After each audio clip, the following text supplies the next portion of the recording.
Welcome to this guide on CrashLoopBackOff, one of the most common issues you'll encounter when troubleshooting Kubernetes. In this video, we'll learn how to diagnose and fix containers that are stuck in crash loops. By the end, you'll have the knowledge and tools to quickly resolve these frustrating restart loops and get your applications running smoothly. CrashLoopBackOff is a Kubernetes status indicating that a pod is stuck in a repeating cycle of crashing and restarting. Here's what happens. The container starts, crashes immediately, and then restarts again.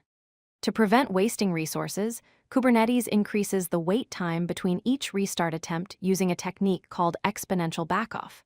This means the delay grows from 10 seconds to 20 seconds, then 40 seconds, and eventually caps at 5 minutes. This gives you time to identify and fix the underlying problem. Let's explore the 4 most common causes of CrashLoopBackOff. First, application errors such as code bugs or unhandled exceptions can cause immediate crashes. Second, misconfiguration issues like invalid environment variables or incorrect configuration files can prevent proper startup. Third, missing dependencies occur when required services or resources are unavailable at startup. And fourth, resource limits problems happen when insufficient memory or CPU causes the container to be killed by Kubernetes, often shown as OOM killed, which stands for out of memory killed. The first step in troubleshooting is to identify which pods are experiencing the issue. Run the command kubectl get pods. This will display a list of all your pods. Look for the status column where you'll see CrashLoopBackOff and check the restarts column to see how many times the pod has attempted to restart. A high restart count indicates a persistent problem that needs immediate attention. Next, get detailed information about the problematic pod by running kubectl describe pod followed by the pod name. This command provides comprehensive details about the pod's configuration and recent events.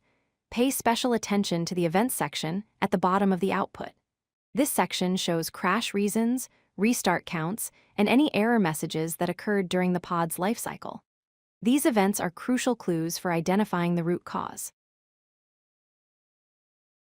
Now it's time to examine the container logs to identify the root cause. Use kubectl logs followed by the pod name to view the current container's logs.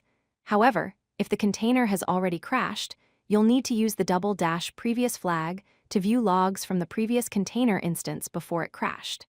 This is essential because the current container may have just started and won't show the error that caused the crash. The previous logs will contain the actual error messages that led to the failure. Once you've identified the cause, here are the 4 most common solutions.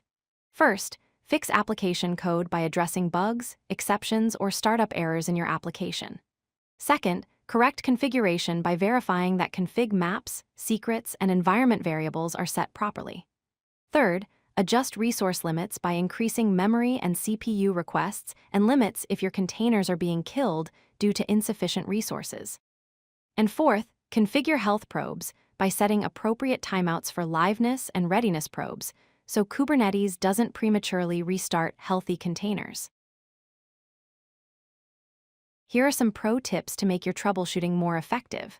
Always use the --previous flag when checking logs of crashed containers, as it reveals what went wrong before the restart.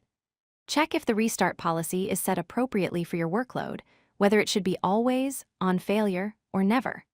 Monitor resource usage with kubectl top pods to identify bottlenecks and resource constraints before they cause crashes. And finally, enable debug mode in your application during troubleshooting to get more detailed error messages that make diagnosing issues much easier. If you like this video, hit that like button and don't forget to subscribe. Visit codelucky.com for more such useful content.